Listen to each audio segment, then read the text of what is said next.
받아주실 걸 믿사오며 예수님의 이름으로 기도합니다. 아멘.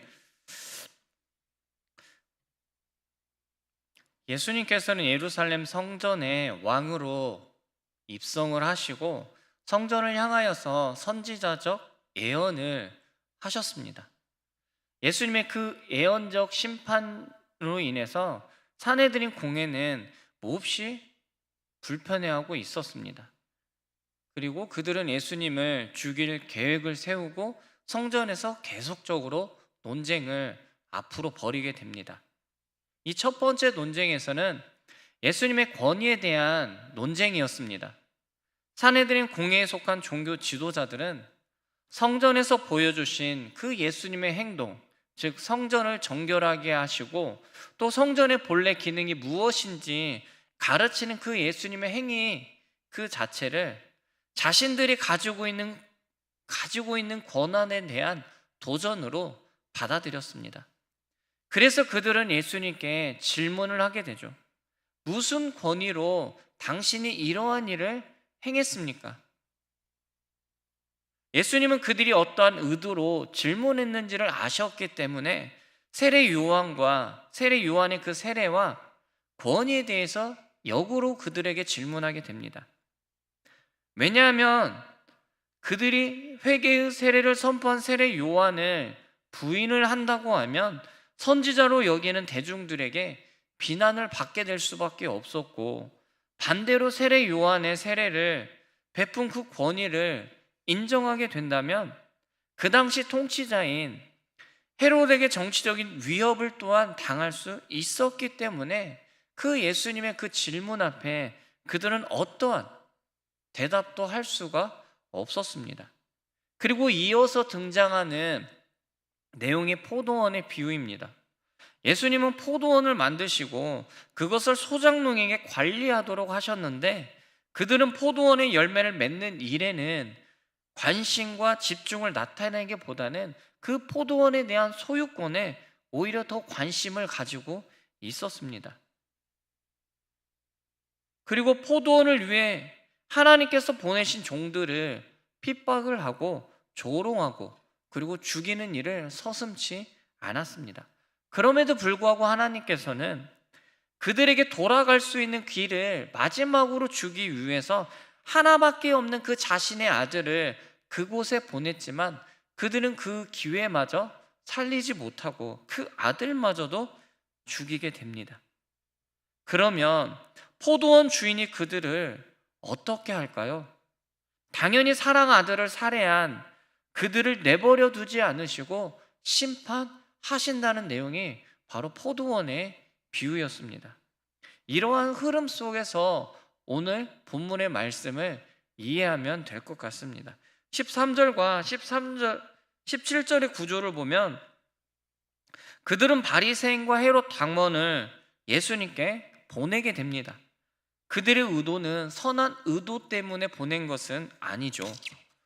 그들은 예수님께 세금 내는 문제에 대해서 질문을 하게 됩니다. 예수님은 그들의 질문을 받고 또 데나리온을 가지고 와라. 그리고 그것을 보여주시면서 그것에 무엇이 기록되었는지 또한 말씀해 주십니다. 그리고 가이사의 것은 가이사에게, 하나님의 것은 하나님께 바쳐라. 이렇게 말씀해 주십니다. 그리고 그들은 자신의 목적을 이루지 못하고 예수님의 그 답변에 굉장히 놀라워하며 그냥 흩어지는 모습으로 오늘 본문이 마무리되게 됩니다. 오늘날 세금에 관한 문제는 과거나 현재나 미래나 굉장히 민감한 부분인 것 같습니다. 어느 누가 세금을 많이 내라고 하면 좋아할 사람은 아마 저를 포함해서 단 한 사람도 없을 것 같습니다. 오히려 세금을 적게 내게 해주거나 면제해주면 모든 사람들은 그것을 더 좋아합니다. 그만큼 모든 사람은 세금에 관해서 굉장히 관심도 있고 때로는 민감하다는 사실을 알 수가 있습니다. 그런데 오늘 우리가 본문을 보게 되면 이 민감한 세금 문제에 대해서 예수님의 입장이 드러나는 유일한 장이라고 할 수가 있습니다. 지금까지 예수님은 세속의 정치에 대해서 자신의 입장을 표현하기보다는 하나님의 나라, 하나님의 복음의 관점에서만 지금까지 계속적으로 설명하셨습니다. 오늘날 우리가 이 본문의 말씀을 오해한 나머지 종교와 정치가 분리되어야 한다고 생각합니다. 그런데 오늘 본문 속에서 예수님은 세속의 정치 또한 하나님 안에 존재하고 있다라는 사실을 오늘 분명히 오늘 우리에게 가르쳐주고 있습니다. 13절의 말씀입니다. 우리 13절의 말씀을 함께 읽겠습니다. 시작.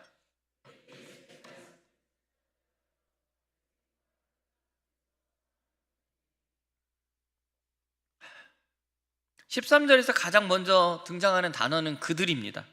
그들은 예수님의 그 권위 논쟁을 벌였던 사내들인 공회의 소속을 있는 대제사장과 서기관과 장로들입니다.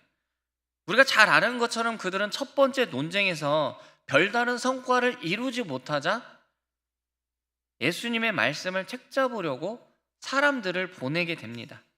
여기에서 책잡다, 책잡으려, 이 단어의 의미는 허점을 노려 함정에 빠뜨리는 것을 의미합니다.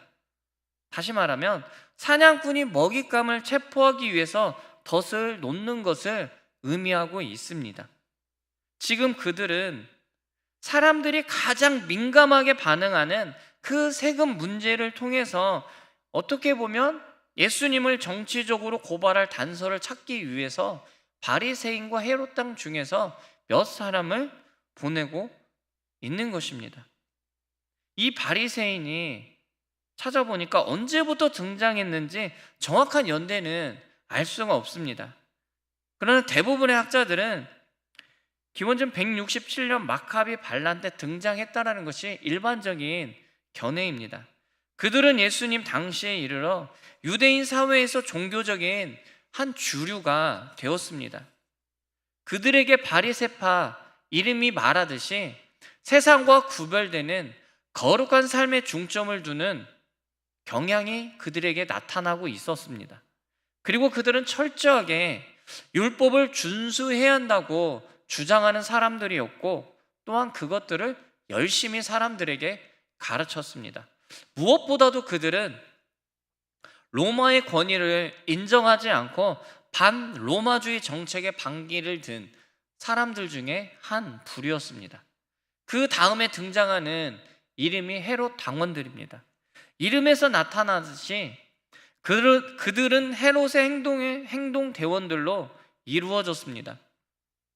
즉 당시 갈릴리 지역과 베레아 지역의 통치자인 헤롯의 뜻을 따라 나라 안에서 일어나는 여러 소요들을 진압하며 로마 정부의 충성을 맹세하는 집단이었습니다.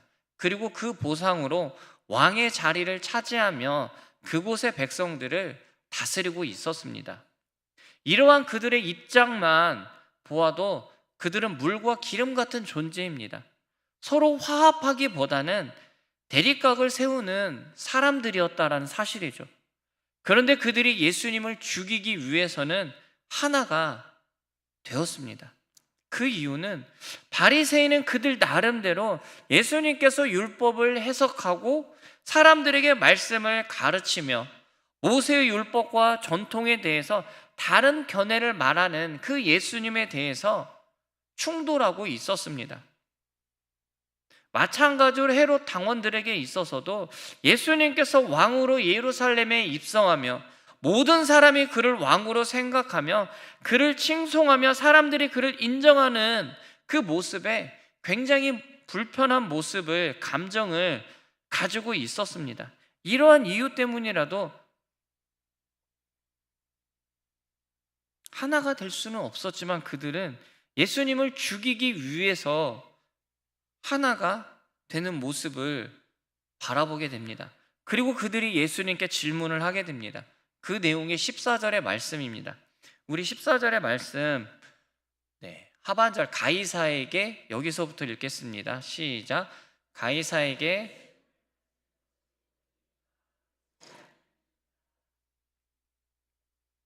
다시 말하면 가이사에게 세금을 바치는 것이 옳은 것입니까? 옳지 않은 것입니까? 이들이 이 질문을 생각했을 때 아마 속으로 굉장히 쾌재를 불렀을 것 같습니다. 왜냐하면 이 질문 앞에서 인간적으로 생각해 볼 때 예수님께서 빠져나갈 길이 전혀 보이지 않기 때문이죠. 아마도 그들은 이제서야 예수님을 완전히 궁지에 몰아넣었다고 분명히 생각했을 것 같습니다. 그리고 이러한 모습은 요한복음 8장에도 똑같이 등장하고 있습니다. 요한복음 8장의 내용 우리가 잘 아는 내용입니다. 간음을 하다가 끌려온 여인을 앞에 두고 유대인들이 예수님께 질문을 던졌던 내용입니다. 그들은 예수님께서 이 여인을 어떻게 해결할까를 주의 깊게 관찰하고 있었습니다.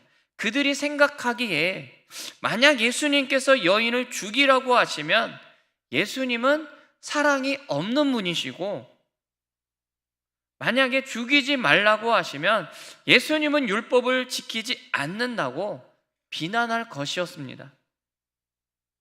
아이러니하게도 지금 똑같은 상황이 벌어지고 있다라는 사실입니다. 그런데 여러분, 이들이 착각하고 있는 것이 있습니다. 분명히 첫 번째 논쟁에서도 비유를 통해서도 예수님의 지혜가 뛰어나다라는 것을 분명히 그들도 알고 있었습니다. 예수님은 하나님이시며 메시아라는 사실이죠. 예수님께서 첫 번째 논쟁에서도 지혜롭게 답변하는 그 장면을 그들은 어떻게 보면 지금 전혀 기억하고 있지 못하고 있는 것 같습니다. 그래서 예수님께서 데나리온 동전을 가져와라.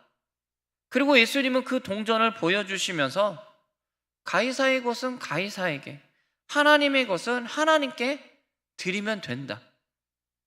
이 짧은 문장 안에 어떻게 보면 엄청난 입장의 차이가 들어 있습니다. 그 당시 이스라엘을 통치하는 사람은 로마 제국의 황제였습니다. 지배를 받는 이스라엘은 어떻게 보면 세금을 내는 것은 당연합니다. 그런데 문제는 로마 황제가 자기 민족도 아니고 거기에다 식민지의 통치자였습니다. 유다 왕국에 애국심이 남아있는 사람이라고 한다면 종교적으로나 정치적으로나 로마 황제에게 세금을 내는 것은 어떻게 보면 굉장히 치욕적인 일이라고 생각할 수밖에 없습니다. 그리고 이러한 감정들이 그 당시 이스라엘 백성들에게 대부분 가지고 있었던 정서였다라는 사실입니다. 그런데 바리새인과 헤롯 당원들, 바로 이 정서를 건드리면서 예수님께 질문을 하고 있는 것입니다. 그런데 복음서 기자는 예수님께서 이미 그들의 의도를 알고 있었다, 이렇게 우리에게 먼저 알려주고 있습니다. 15절의 말씀입니다. 우리 15절의 말씀을 함께 읽겠습니다. 시작.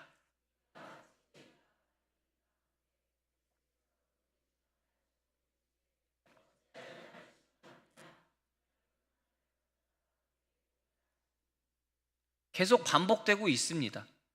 예수께서 그들의 외식함을 보시고 이르시되 어찌하여 나를 시험하느냐. 예수님은 그들이 시험을 하신다고 말씀하신 이유가 무엇일까요? 왜 그들의 질문이 시험이 될까요? 앞에서 설명한 대로 당시의 정치적 상황을 감안할 때 유대인의 정서를 배경으로 세금 문제를 언급하는 것은 상당한 위험이 따르는 문제였습니다. 로마 황제에게 세금을 내라고 하면 유대인들에게는 외국노, 반역자라는 소리를 들을 수밖에 없습니다. 반대로 세금을 내지 말라고 한다면 당연히 로마 정부에 반역하는 자로 낙인을 찍힐 수밖에 없는 상황이었습니다. 그러면 우리는 저는 여기에서 질문을 해보았습니다. 그들은 지금까지 로마 정부에 세금을 내고 살았을까?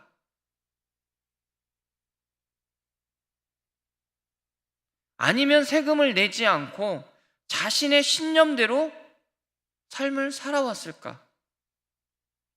제 짧은 소견으로 본다면 그들은 분명히 세금을 냈을 것 같습니다.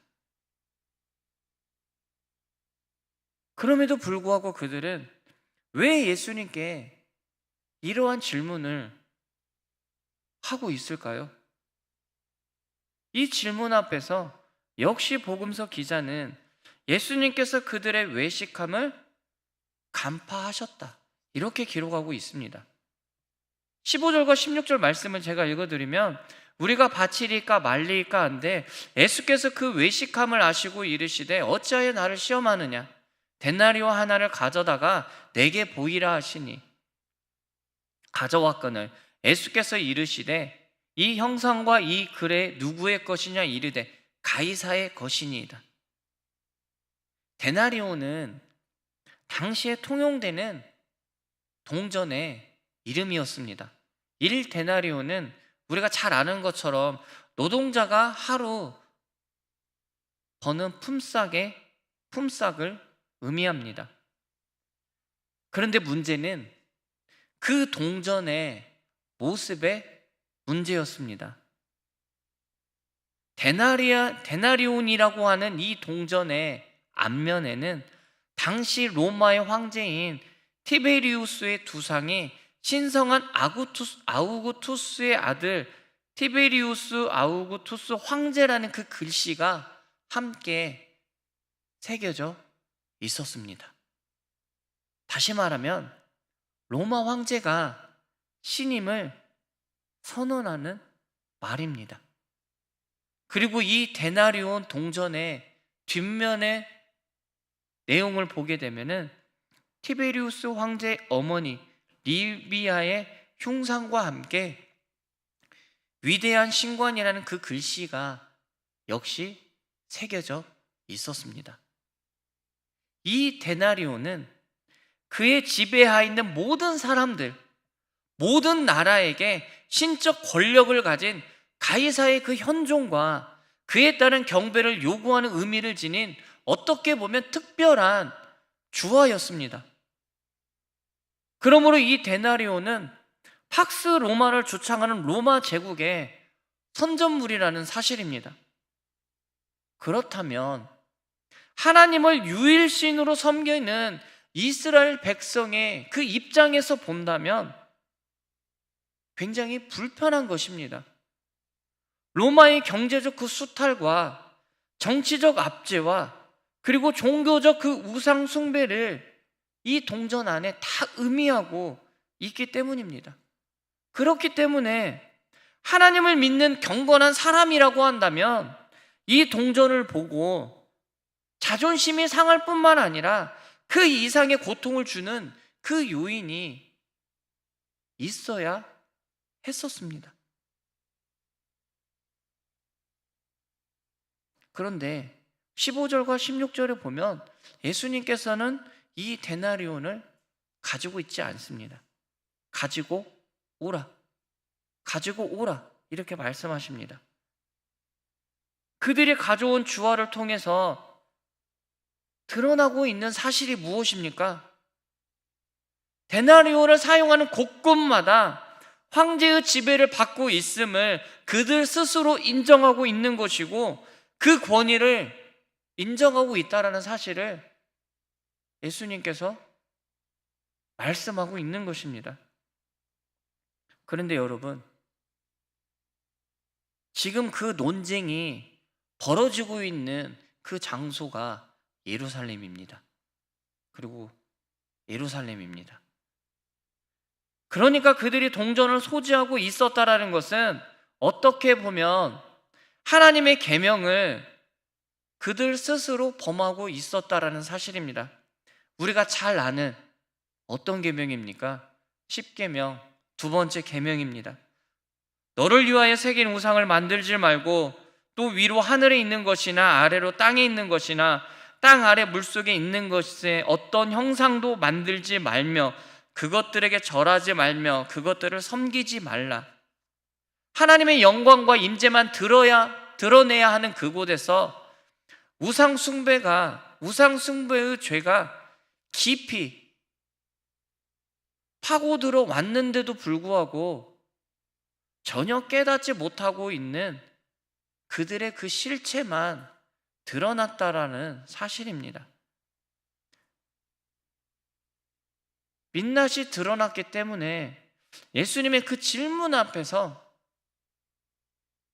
질문을 던졌을 때는 굉장히 즐거워했을지도 모르지만 예수님께서 하나하나 논쟁하며 그들에게 말하는 그 모습을 보면서 그들은 예수님의 그 질문 앞에 아무런 대답을 할 수가 없었다라는 사실입니다. 17절 말씀입니다. 우리 17절 말씀 다 함께 읽겠습니다. 시작.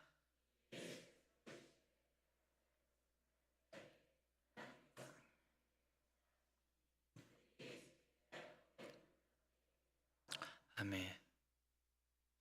예수님은 지금 가이사에게 세금을 내라고 말씀하실 때 그들이 사용한 단어와 표현을 사용하지 않았습니다. 다른 표현을 사용했습니다. 여기서 바치라는 말은 아포디돔이라는 단어인데, 아포라는 단어와 디돔이라는 단어가 합쳐진 합성어입니다. 그러므로 여기에서 하나님께 바치라는 의미는 누군가에게 받은 혜택이 있다면 그에게 돌려주라는 의미입니다. 그래서 예수님은 이렇게 말씀하셨죠. 너희는 지금 로마의 통치 아래 살고 있지 않느냐? 그러면 당연히 그에 대한 대가를 갚아라. 예수님께서 이렇게 말씀하신 것은 세속의 정치 또한 하나님께서 허락해 주신 것이기 때문입니다. 그리고 예수님의 진정한 의도는 이 앞부분에 있는 것이 아니라 뒷부분에 나타나 있습니다. 하나님의 것을 하나님께 갚아라. 다시 말하면 하나님께 너희들이 받은 혜택이 분명히 있지 않느냐? 그러면 그 혜택을 하나님께 갚아라. 다시 말하면 너희들이 하나님께 받은 그 혜택을 하나님께 돌려드려라. 지금 이렇게 말씀하고 있는 것입니다. 하나님을 믿는 신앙을 가진 자라고 한다면 가이사의 것과 하나님의 것을 구분할 수 없고 이 둘이 서로 양립할 수도 없습니다. 믿는 사람들에게는 하나님의 것과 세상의 것은 독립적인 것이 아닙니다. 세상의 것 또한 궁극적으로 하나님 안에, 하나님의 통치 아래, 하나님의 권위 안에 다 포함되어 있기 때문입니다. 이 세상의 모든 만물, 저절로 이루어진 것이 없고 모든 것은 다 하나님께서 만드신 창조물이기 때문입니다. 이러한 관점에서 본다면 바리새인과 헤롯 당원의 그 질문은 어떻습니까? 출발부터, 전제부터 잘못되었다라는 사실입니다. 왜냐하면 그들의 질문에는 가이사의 것과 하나님의 것을 나누고 있기 때문입니다. 구분하고 있기 때문입니다. 마찬가지로 이 세상에서 어떤 것을 내 것으로 분류하는 것 자체도 잘못되었다라는 사실입니다. 모든 것은, 지금 현재 우리가 누리고 있는 이 모든 것은 내가 특별한 재능이 있어서 누리고 있는 것이 아니라 하나님께서 재능을 주셔서 누리고 있는 거고, 내가 지금 누리고 있는 모든 것, 이것들 다 하나님의 것이라는 사실입니다.